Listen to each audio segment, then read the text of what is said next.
ફટાફટ બની જાય અને એકદમ હેલ્ધી રેસીપી પણ બને એવી જો રેસીપી તમારે બનાવવી હોય તો આ રેસીપી તમારા માટે છે મિત્રો.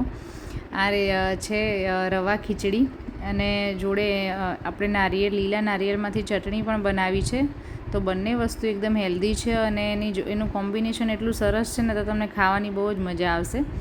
તો ચલો શરૂ કરીએ. પહેલાં આપણે ચટણી બનાવીશું. તો મેં અહીંયા અડધું નારિયેળ લીધેલું છે, છોલી દીધું છે અને પાછળની જે હાર્ડ સ્કીન હોય એ કાઢી લીધેલી છે અને ટુકડા કરી અને મિક્સર જારમાં એડ કરી દીધું અને 1 થી 2 મરચાં એડ કર્યા છે, જેટલું આપણે તીખું જોઈતું એ પ્રમાણે. તીખું જો કે વધારે આમાં નહીં કરવાનું.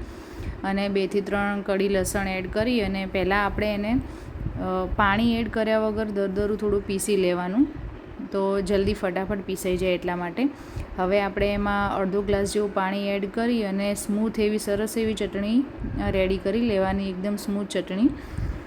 તો આ રીતે રેડી થઈ જાય પછી આપણે એને બાઉલમાં કાઢી લઈશું. તમે જોઈ શકો છો એનું ટેક્સચર આપણે આ રીતનું રાખવાનું છે, કેમ કે આપણે રવા ખીચડી જોડે ખાવાની છે એટલા માટે. હવે આપણે એમાં એક તડકો લગાવી લઈશું. તો એમાં તડકામાં વધારે કંઈ નહીં, રાઈ એડ કરી અને રાઈ ફૂટે એટલે લીમડાના પાન અને 1 લાલ મરચું એડ કરી અને સરસ એવું તડકો લગાવી લેવાનો. તો તમે જોઈ શકો છો કે આપણી ચટણી એકદમ હેલ્ધી અને મસ્ત ચટણી રેડી છે. તો હું પહેલાં મિત્રો એમાં નમક એડ કરવાનું ભૂલી ગઈ હતી, તો મેં પાછળથી નમક એડ કર્યું છે. તો જ્યારે આપણે ચટણી પીસતા હોય ત્યારે આપણે નમક એડ કરી શકાય. તો નમક એડ કરી અને મિક્સ કરી લીધી છે. તો ચટણી આપણી મસ્ત એવી હેલ્ધી ચટણી રેડી છે. તો અહીંયા મેં સબ્જી પણ કટિંગ કરવાનું શરૂ કરી લીધું અને સૌથી પહેલાં મેઇન વસ્તુ આપણે સબ્જી કટિંગનું હોય, તો પહેલાં આપણે એ જ તૈયારી કરી લેવાની અને પછી તો બનાવતા 5 જ મિનિટ લાગે છે. એટલે મેં અહીંયા ટામેટું, ડુંગળી, કેપ્સિકમ, મરચાં લીલા કટ કર્યા છે અને ચોપ નથી કર્યા, આદું ચોપ કરીને લીધું છે, વટાણા, સ્વીટ કોર્ન અને ગાજર અને સિંગદાણા, આટલી વસ્તુ મેં લીધેલી છે. તો હવે શરૂ કરીશું આપણે. તો એક કઢાઈમાં મેં 2 ચમચી ઘી લીધું છે. હેલ્ધી એટલે આપણે ટોટલી ઘી એડ કરીને જ બનાવીશું વસ્તુ, એટલે એકદમ હેલ્ધી બને. ઓઇલ આપણે એડ કરવાનું જ નથી. તો ઘી એડ કરી અને આપણે સોજી 1.5 કપ સોજી મેં લીધી છે અને સરસ એવી આપણે પહેલાં શેકી લેવાની છે. તો થોડી સ્મેલ આવવા લાગે એટલે આપણી સોજી શેકાઈ જશે. એને એક અલગ પ્લેટમાં કાઢી લેવાની અને એ ઠંડી થાય ત્યાં સુધી આપણે સબ્જીનો પણ વઘાર કરી લઈએ. તો પાછું એ જ કઢાઈમાં આપણે બીજું 2 ચમચી ઘી એડ કરી દેવાનું અને ગરમ થાય એટલે આપણે એમાં રાઈ એડ કરીશું. રાઈ ફૂટે પછી આપણે એમાં 1 ચમચી જેવી અડદની મોગર દાળ એડ કરી છે મેં. તો આપણે સાઉથ ઇન્ડિયન કોઈ પણ રેસીપી બનાવતા હોય તો એમાં અડદની દાળ ના આવે એવું બને જ નહીં. તો એનો ફ્લેવર જ બહુ સરસ આવે એનાથી. તો પછી હિંગ અને લીમડાના પાન અને થોડાક સિંગદાણા એડ કર્યા છે મેં અને એને આપણે બરાબર સાતળી લઈશું એટલે સિંગદાણા અને અડદની દાળ સરસ એવી ફ્રાય થઈ જશે. એ ફ્રાય થઈ જાય પછી આપણે આદુની જે પેસ્ટ બનાવી છે એ અને લીલા મરચાં એડ કરી લેવાના અને એને પણ 1 સેકન્ડ માટે આપણે ફ્રાય કરી અને પછી કાંદા અને કેપ્સિકમ એડ કરી દેવાના. કેપ્સિકમને કાંદા એડ કરી અને મિક્સ કરી લેવાનું અને પછી એ બરાબર મિક્સ થાય એટલે 2-5 મિનિટ સુધી એને સાતળી લેવાનું અને એ સાતળી જાય 5 મિનિટ થોડું સોફ્ટ થાય એટલે એમાં બધા સબ્જી આપણે એડ કરી દઈશું જે આપણે રેડી કરીને રાખ્યા છે. મિત્રો મેં અહીંયા વટાણા ફ્રોઝન લીધા છે એટલે મારે એને બોઇલ નથી કરવા પડ્યા. સ્વીટ કોર્નને બધું ફ્રોઝન છે. જો તમારે ફ્રેશ તમે લીધું હોય તો એને આપણે એકવાર થોડુંક ગરમ પાણીમાં બોઇલ કરી લેવાનું એટલે આમાં ચડતા વાર ના લાગે. હવે આપણે એમાં નમક અને થોડી હળદર એડ કરી દેવાની.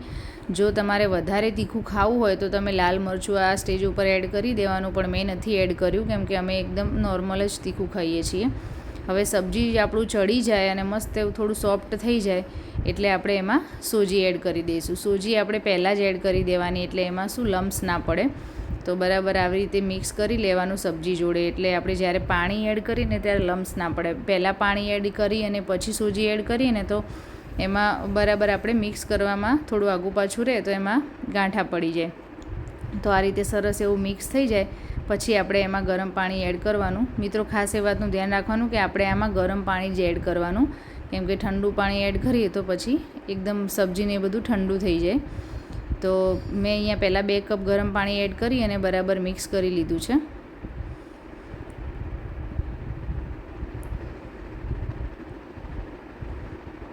આપણે જેટલું જરૂર લાગે એટલું પાણી એડ કરવાનું. આમાં મારે 1.5 કપ સોજીની સામે 4 કપ પાણીની જરૂર લાગેલી મને, એટલે મેં 4 થી 4.5 કપ જેવું પાણી તમે એડ કરો તો સરસ એવી સોફ્ટ ખીચડી બનીને રેડી થશે.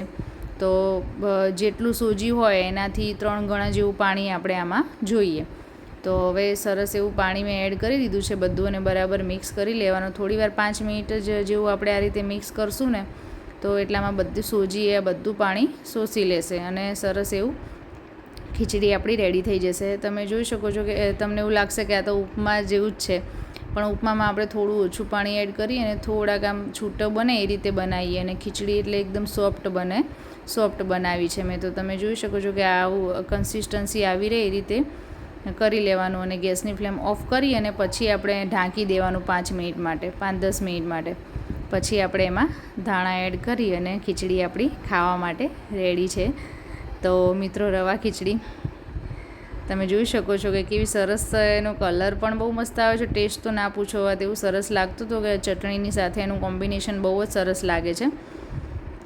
તો મિત્રો, તમે જરૂરથી આ હેલ્ધી રેસીપી ટ્રાય કરજો, અને જે લોકો ડાયટ ફૂડ ખાતા હોય, ડાયટ ફોલો કરતા હોય એમની માટે પણ આ રેસીપી હેલ્ધી છે, એ પણ ખાઈ શકે. તો મિત્રો, તમને મારો વિડીયો પસંદ આવ્યો હોય તો મારી ચેનલને સબસ્ક્રાઈબ કરવાનું ભૂલતા નહીં. બાય.